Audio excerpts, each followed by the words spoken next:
ठीक। अब क्या करना है, आप ना tan वाले टर्म को दूसरी तरफ ले जाओगे तो एक क्वाड्रेटिक इक्वेशन मिलेगी। सही है। तो अब देखो ये क्या है, -1 = 0। tan x जो है, इस tan x की जगह आप t ले लो, y ले लो, जो लेना है वो ले लो। तो t² -2t -1 = 0। ठीक है बेटे, ये देखो ये इस तरफ नेगेटिव था तो इधर आएगा तो पॉजिटिव, और ये यहाँ पॉजिटिव है इससे प्लस होगा, ये प्लस है। अब इसके रूट से निकालना है तो मैं क्या कर दूं, -b +-√b² -4ac/2 है, वो फॉर्मूला लगा दूं। तो -2 +-√b², तो 4 -4ac, तो -1, तो माइनस माइनस प्लस हो जाएगा, डिवाइडेड बाय 2 × 1 होगा। ये क्या होगा, -2 +-2√2 डिवाइडेड बाय 2, -1 +-√2। ठीक है। अब यहाँ से दो वैल्यू है। अब दो वैल्यू में एक वैल्यू क्या दे रहा है, -1 +√2, सेकेंड वैल्यू दे रहा है -1 -√2। ये जो वैल्यू होगा ये ऑलवेज नेगेटिव होगा। देखो दोनों जो वैल्यू मिल रहा है इसमें से ये सेकेंड वाला जो वैल्यू है वो क्या हो गया, ऑलवेज नेगेटिव। और ये क्या है, √2 का वैल्यू होता है आपका 1.43 समथिंग। इसमें से अगर 1 सब्ट्रैक्ट कर दोगे तो ये 0.43 टाइप का वैल्यू देगा। अब देखो tan π/8 जो वैल्यू है ये आपको कौन से कोऑर्डिनेट पे होगा, सही है, 22.5 डिग्री फर्स्ट क्वाड्रेंट में होगा। और फर्स्ट क्वाड्रेंट में tan कैसा होता है, तो tan फर्स्ट क्वाड्रेंट में क्या होगा, पॉजिटिव होगा, है कि नहीं। तो आप अगर tan फर्स्ट क्वाड्रेंट में पॉजिटिव है तो ये वैल्यू तो निगेटिव आ रहा है। अगर निगेटिव आएगा तो ये क्या होगा, आपका रिजेक्ट हो जाएगा। तो कौन सा वैल्यू आपको लेना है, ये tan ऑफ π/8 का जो वैल्यू है वो √2 - 1 हो जाएगा। सही, ये वैल्यू आपको लेना है। तो आप देख रहे हो किस तरह से आपको कैलकुलेट करना है। तो कभी tan π/8 का मतलब 22.5, tan ऑफ 22.5 डिग्री, इसको कैलकुलेट करना होगा तो आप ऐसे कैलकुलेट करो। सही है। ठीक। अब नेक्स्ट टाइप का जो आपके पास क्वेश्चन है वो क्या है कि हाफ एंगल आपको कैलकुलेट करना है। ठीक है। अब देखो क्या दे रखा है आपको, यहाँ पे tan दिया था। इससे पहले हमने कैसे क्वेश्चन दिया था, tan का वैल्यू दिया है, sin cos tan ये सब आपको निकालना है। मगर अब चीजें रिवर्स हो गई। अब क्या कह रखा है कि tan x = अगर 3/4 है और उसके बाद आप देखो आपका जो एंगल है वो थर्ड क्वाड्रेंट में 3π/2 है ना। तो ये आपका पाई हो गया, ये 3π/2 हो गया। तो ये क्वाड्रेंट, थर्ड क्वाड्रेंट में आपका tan पॉजिटिव होता है और एंगल आपको ऑलरेडी दिया हुआ है कि नहीं। तो थर्ड क्वाड्रेंट में कौन कौन पॉजिटिव होगा वो आपको चेक करना पड़ेगा। 3/4 आ रहा है ना, सही है। tan x = कितना आ रहा है आपका, 3/4 आ रहा है। तो जब आप x/2 करोगे तो x/2 करने पे आपको क्या मिलने वाला है, x/2 करने पे 3π/4 है ना, π/2 से 3π/4। तो ये अब आ जाएगा सेकेंड क्वाड्रेंट। कौन सा क्वाड्रेंट आ जाएगा आपका, सेकेंड क्वाड्रेंट। ठीक है। अब देखो सेकेंड क्वाड्रेंट में इसमें से कौन सा पॉजिटिव होगा कौन नेगेटिव होगा, पहले तो आपको ये पहचानना है। ठीक, सही है। तो आप देखो सेकेंड क्वाड्रेंट में साइन पॉजिटिव होता है, कॉस नेगेटिव होगा और tan भी क्या होगा, नेगेटिव होगा। ठीक। अब मैं कैसे कैलकुलेट करूंगा कि tan, सबसे पहले देखो अगर आपके पास tan दिया हुआ है ना ये, तो आप tan x/2 का वैल्यू बड़ी आसानी से कैलकुलेट कर सकते हो। कैसे करोगे, ये जो x है इसको हम tan 2 टाइम्स ऑफ x/2 लिखते हैं, तो ये tan x ही रहेगा, ये 3/4 है। अब tan 2 थीटा का फॉर्मूला लगा दो तो 2 tan theta divided by 1 - tan² theta, ये मैंने फॉर्मूला लगा दिया। और थीटा की जगह कितना आपका x/2 है। सही है।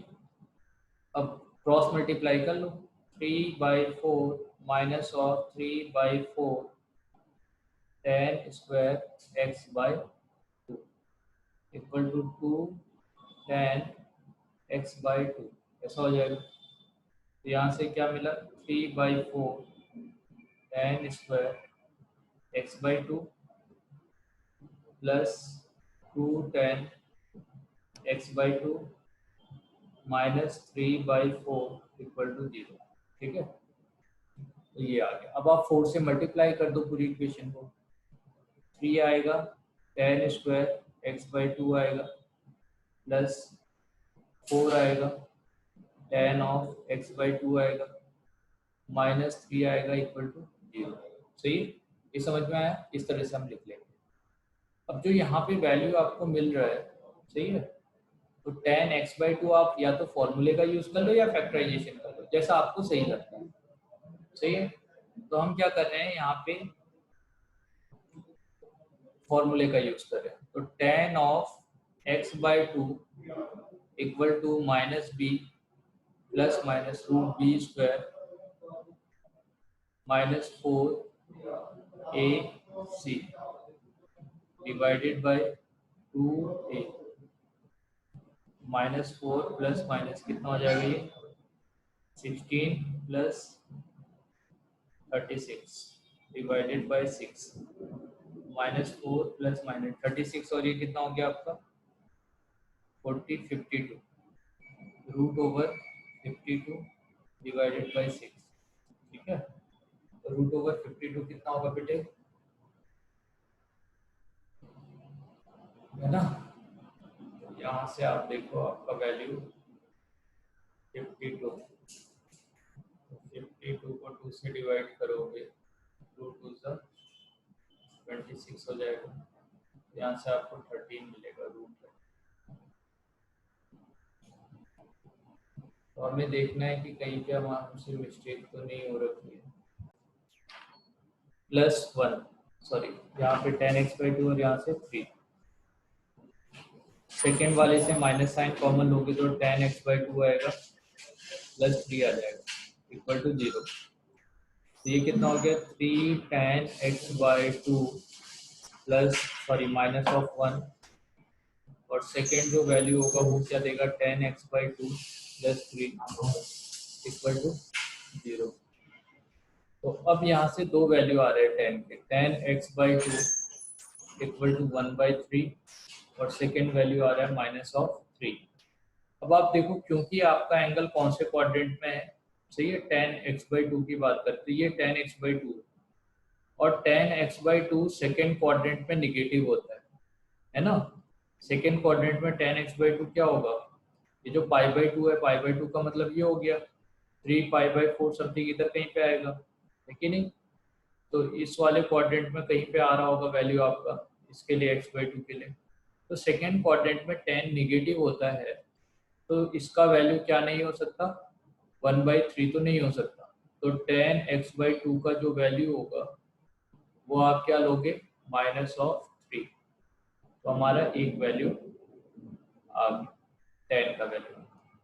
अब tan का वैल्यू आ गया है, तो अब देखो मुझे sin x/2 कैलकुलेट करना है और cos x/2 कैलकुलेट करना है,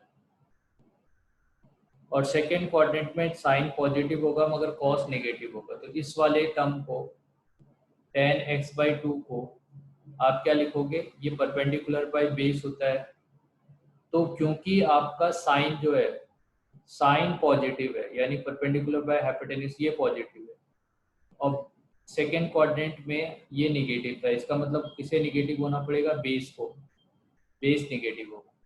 तो इसी टर्म को जो ये -3 था, इस -3 को हम कैसे लिखेंगे, 3/-1 लिखेंगे। ठीक है, ऐसे लिखेंगे, जहाँ पे परपेंडिकुलर आपका 3 हो गया और बेस कितना हो गया -1। तो हाइपोटेन्यूज यहाँ से निकाल लो आप। तो हाइपोटेन्यूज का होल स्क्वायर क्या होगा, परपेंडिकुलर का होल स्क्वायर प्लस बेस का होल स्क्वायर, 9 + 1, ये 10 हो जाएगा। h इक्वल टू कितना हो गया आपका, √10 हो गया। सही है, √10 हो गया। अब यहाँ पे आप वैल्यू पुट कर दो, तो आपका कितना है 3 डिवाइडेड बाय √10, और यहाँ से क्या होगा -1 डिवाइडेड बाय √10। ठीक है, ये मैंने आपको एक अल्टरनेटिव मेथड दे रखा है, एक मेथड आपको एनसीईआरटी में भी मिल जाएगा। सही है, तो यहाँ पे इन्होंने जो मेथड दिया है आप उसका यूज भी कर सकते हो।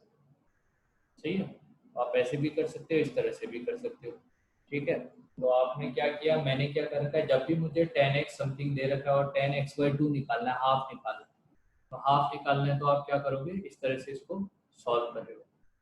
ठीक है, ये करना, ये आपके लिए एक ये मेथड ही है। हाँ, इसे हमें क्वेश्चन नहीं समझना, ये एक मेथड है, इसको मेथड समझ के प्रैक्टिस करना है।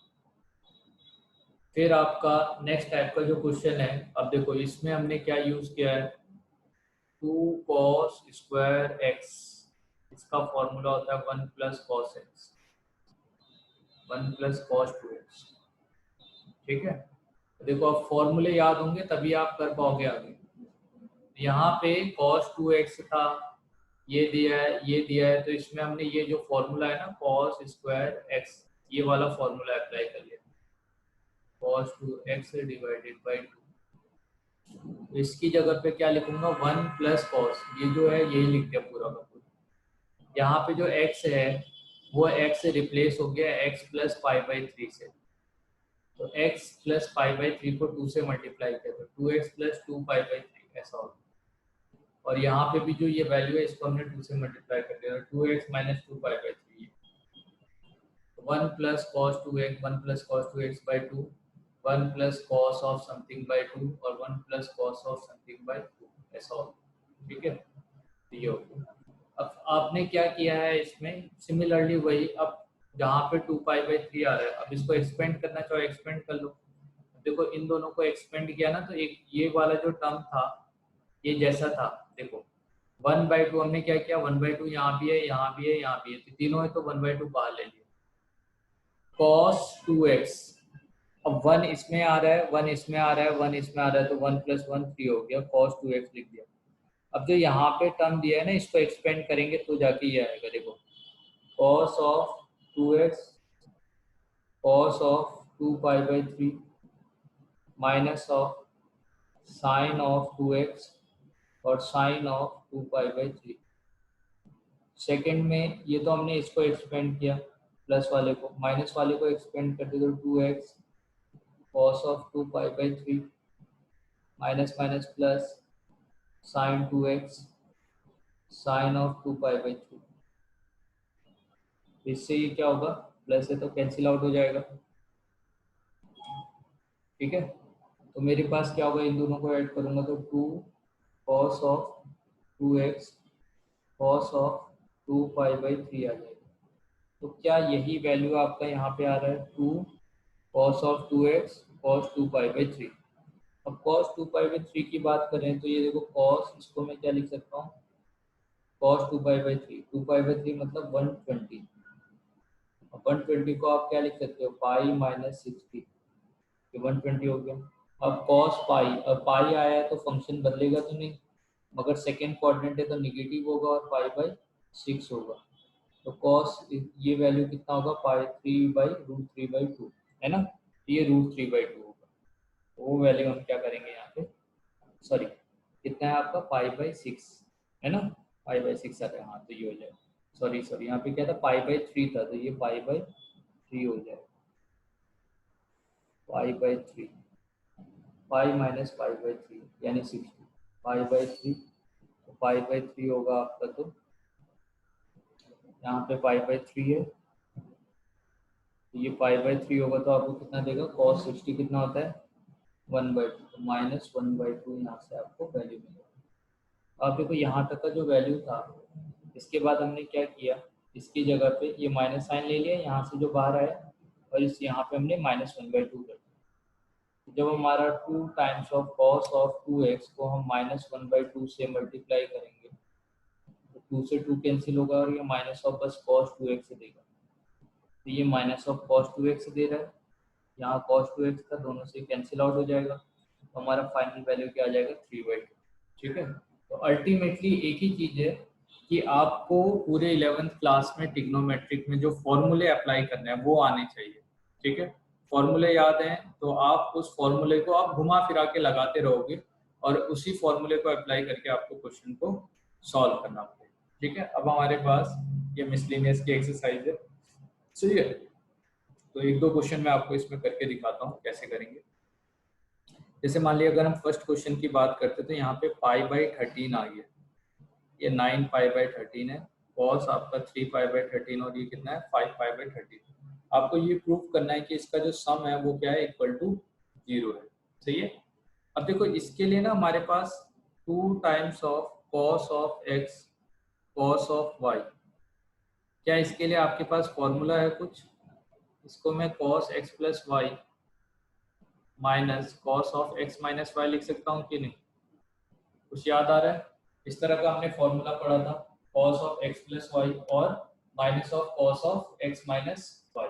माइनस होगा प्लस होगा कैसे डिसाइड करेंगे? तो आप देखो शायद प्लस होगा, क्योंकि कॉस x प्लस वाई जो है उसको हम क्या लिखते हैं, cos x cos of y minus of sine x sine y। अगर cos of x minus y है इसको हम क्या लिखेंगे, cos of x cos y plus of sine x और साइन ऑफ y। ठीक है, अगर दोनों को माइनस करेंगे तो साइन मिलेगा, दोनों को प्लस करेंगे तो ये कैंसिल आउट हो जाएगा, तो यहाँ पे कैसे साइन आएगा, प्लस आएगा। तो क्या यहाँ पे जो टर्म आ रहा है, ये जो टर्म आ रहा है इसको मैं क्या लिख सकता हूँ, कॉस ऑफ दोनों एंगल को ऐड कर दें, π/13 प्लस 9π/13 दोनों एंगल को ऐड कर दें, प्लस कॉस ऑफ जो एंगल आपके पास दिया हुआ है उस एंगल को आप सब्ट्रैक्ट कर दो। मैंने सब्ट्रैक्ट कर दिया, और उसके बाद कॉस ऑफ 3π/13 और कॉस ऑफ 5π/13 इसको ऐसे ही लिख दिया। ठीक है, अब जीरो होता है कि नहीं वो देखते। तो इन दोनों को अगर मैं ऐड करूंगा तो ये कितना होगा, 9 + 1 10π/13 ऐसा हो जाएगा। और ये क्या देगा, कॉस ऑफ, अब देखो पाई माइनस 9π करोगे, पाई माइनस यहाँ पे आप 9π करोगे तो ये क्या दे देगा आपको, माइनस ऑफ 8π। माइनस ऑफ 8π दे रहा होगा, तो इसको मैं क्या लिख सकता हूँ, अब देखो माइनस ऑफ 8π/13। ठीक है, इन दोनों को सॉल्व करेंगे बाद में, इसको मैं डायरेक्टली ऐसे लिख दे रहा हूँ। अब ये जो वैल्यू है, क्या cos 10π की जगह पे cos पाई माइनस π/3 लिखा जा सकता, 13 लिखा जा सकता है, ये भी 10π है। पाई माइनस π/13 कितना होगा, सॉरी 3π कर लेते हैं ना यहाँ पे। तो आप देखो इसकी जगह पे मैं पाई माइनस 3π/13 करूंगा तो क्या मुझे 10π/13 मिलेगा। दूसरी बात cos of minus theta equal to क्या होता है, कॉस थीटा होता है बेटे, है ना, ये भी हमने पढ़ा है, cos minus theta equal to cos theta. तो ये कॉस ऑफ माइनस 8π/3 को मैं कॉस 8π/3 लिख सकता हूँ। तो ये क्या है, कॉस ऑफ 8π/13। इसको अब देखो कॉस पाई माइनस समथिंग है तो माइनस आएगा, कॉस आएगा, 3π/13 आएगा। इस वाले टर्म को सेम हम कैसे लिख सकते हैं, पाई माइनस 5π/13, 5π/13 करेंगे तो 8 आएगा, तो ये वाला टर्म भी निगेटिव हो जाएगा ना, तो माइनस ऑफ कॉस ऑफ 5π/13 मिला, यहाँ से माइनस ऑफ कॉस ऑफ 3π/13 मिला, और यहाँ पे जो वैल्यू है वो देखो क्या है, प्लस में कॉस ऑफ 3π/13, यहाँ पे भी वैल्यू किसमें है, प्लस में, तो कॉस ऑफ 5π/13, ये सब वैल्यू क्या होगा, कैंसिल आउट हो जाएगा, ये वैल्यू ये वैल्यू ये कैंसिल आउट हो, कैंसिल आउट हुआ तो अपना कितना हो गया, ये फाइनली 0। ठीक है, इस तरह से आपको एक या दो फॉर्मूले अप्लाई करने पड़ेंगे, आंसर अपने आप ही आ जाएगा। सिमिलरली यहाँ पे इन दोनों में आप sin x plus sin y का फॉर्मूला अप्लाई कर दो, इसमें cos x minus cos y का फॉर्मूला अप्लाई कर दो। ठीक है, आपका आंसर आ जाएगा। ये आपका होमवर्क। उसके बाद ये क्वेश्चन मैं बताता हूँ, स्क्वायर है, स्क्वायर करोगे तो cos square x plus cos square y मिलेगा, plus 2 times of cos of x cos of y मिलेगा, plus sine square x sine square y minus of 2 sine x sine y. ठीक है, जो square था उसका formula apply कर दिया। तो देखो साइन कॉस और sine, sine square x plus cos square x 1 हो गया, sine square y cos square y 1 हो गया, प्लस कितना मिला 2, 2 कॉमन ले लेंगे, कॉस ऑफ एक्स आएगा, कॉस ऑफ वाई आएगा, माइनस ऑफ साइन एक्स आएगा और साइन ऑफ वाई आएगा। ये क्या होगा 2 प्लस 2, और देखो ये फॉर्मूला बन गया ना, तो कॉस ऑफ क्या फॉर्मूला बना, x plus y divided by 2, sorry divided by 2 नहीं होगा, x प्लस वाई का फॉर्मूला है ना। अब इस वाले टर्म में से अगर आपने 2 कॉमन ले लिया तो क्या ये 1 plus cos x plus y हो गया, है कि नहीं। अब देखो आपके पास फॉर्मूला है 1 प्लस कॉस ऑफ 2x, कहीं पे आपको मिलता है तो उसको आप 2 कॉस स्क्वायर एक्स लिखते हो, मैं जो भी यहाँ एंगल है उसका हाफ लिख देते हो। सिमिलरली इसको मैं ना 2x कह सकता हूँ, इसको 2x करने के लिए हम क्या करें, 1 प्लस कॉस ऑफ 2 नहीं दिया है तो मैंने लगाया और यहाँ पे x plus y divided by 2 कर दिया, 2 टाइम्स ऑफ क्या लिखूंगा इसको, 2 कॉस स्क्वायर, है ना, 2 कॉस स्क्वायर एक्स बाई 2, ठीक है बेटे। तो यहाँ पे जो ये वैल्यू है वो क्या हो जाएगा, एक्स बाई 2, जो वैल्यू दे रखा है ना। तो ऐसा फाइनली 2 मल्टीप्लाई 2 4 हो जाएगा, कॉस आएगा, स्क्वायर आएगा, x plus y divided by 2 आ जाएगा। देखो आगे समझ में आ रहा है। तो आपको ज्यादा कुछ नहीं करना है, जो आपने बेसिक बेसिक फॉर्मूले पढ़े हैं वो बेसिक बेसिक आप फॉर्मूले अप्लाई करते जाओ, आपका आंसर आते जाएगा। सिमिलरली इसमें आप जैसे मान लो इसको और इसको ले लो, इसको और इसको ले लो साथ में और फॉर्मूला अप्लाई कर दो, ये आपका होमवर्क है, ठीक। अब उसके बाद एक दो क्वेश्चन और है वो आप करिएगा, मैं यहाँ पे बताता हूँ। जैसे क्वेश्चन हमने अभी किए ऐसे तो हमने कर लिए ना, साइन एक्स बाई 2, ये टेन एक्स बाई 2, ये बेसिक वाले क्वेश्चन हम कर चुके हैं। चलिए तो फाइनली हमारा ये जो चैप्टर है वो अब कंप्लीट हुआ, बेसिक जो है ना ट्रिग्नोमेट्री का।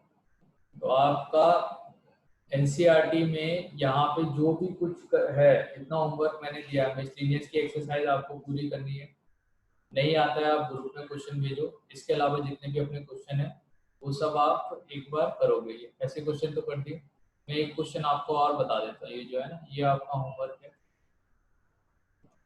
ये आपका होमवर्क है, ये 5 वाला क्वेश्चन मैं आपको करके दिखाता हूँ कैसे आ रहा हो।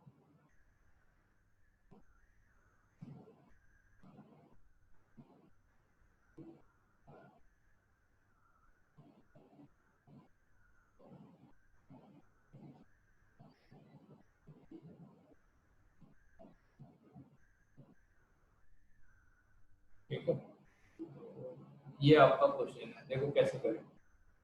मुझे क्या करना है ना, मैं इसको और इसको भी ले सकता था और इसे भी ले सकता था, ठीक है, कोई डिफरेंस नहीं है, आप ऐसे भी कर सकते हो और इसे भी ले सकते हो, इसे भी ले सकते हो, आपकी मर्जी। तो मैं क्या कर रहा हूँ, साइन एक्स को, साइन ऑफ एक्स को साइन ऑफ 7x के साथ ले रहा हूँ, ठीक है, और साइन ऑफ 3x को साइन ऑफ 5x के साथ ले रहा हूँ। यहाँ पे क्या होगा, इसको मैं 2 sine x plus y, x plus 7x divided by 2 करूँगा, cos of x minus 7x divided by 2 करूँगा, plus 2 sine 3x plus 5x divided by 2 और cos of 3x minus 5x divided by 2, ये कन्वर्ट कर 2 आया, sign 7x plus x 8x हो जाएगा, 2 से divide करोगे 4x हो जाएगा, इसे सब्ट्रैक्ट करोगे तो ये क्या होगा, माइनस ऑफ 6 डिवाइडेड बाई 2 तो -3, तो कॉस ऑफ -3, मगर -3 कॉस माइनस थीटा क्या होता है, कॉस थीटा, इसको मैं डायरेक्टली 3x लिख दे रहा हूँ, ठीक है, प्लस 2 टाइम्स ऑफ साइन, यहाँ पे 3 प्लस 5 कितना होगा, 8 डिवाइडेड बाई 2 तो 4x हो जाएगा, और यहाँ पे क्या होगा 2x माइनस, देखो ये 2x माइनस 2x देगा डिवाइडेड बाई 2 तो x आएगा, मगर cos minus theta cos x होता है इसलिए cos x लिखिए। अब sin 4x यहाँ भी है, 4x यहाँ भी है, तो आप दोनों में से 2 sin 4x कॉमन ले लो, cos of 3x plus cos of x ऐसा हो जाएगा। इसको हम क्या लिख सकते हैं, 2 cos स्क्वायर cos x है ना, a plus b divided by 2 और cos of a minus b divided by 2, 2 sin 4x, 2 multiply 2, ये 2 है ये 2 है, मल्टीप्लाई कितना हो गया 4, साइन ऑफ 4x, ये कितना हो जाएगा cos of 4x divided by 2, तो 2x हो गया। यहाँ पे आपका 2x डिवाइडेड बाई 2 करोगे तो x आ जाएगा, है ना। देखो यही आ रहा है, साइन 4x आ रहा है, 4 आ रहा है, cos x आ रहा है, ये आ गया आंसर। तो आपको बेसिक बेसिक फॉर्मूले अप्लाई करने हैं, फॉर्मूले अप्लाई करोगे तो अपना आराम से हो जाएगा। तो ये है, आपको इसको ट्रिग्नोमेट्री फेज 1 और फेज 2 बोला जाता है वैसे, बेसिक ट्रिग्नोमेट्रिक एंगल्स निकालना और ट्रिग्नोमेट्रिक इक्वेशन सॉल्व करना, सही है। तो इस तरह से आप सॉल्यूशन इसका कैलकुलेट करें। यहाँ तक का किसी को कोई डाउट है?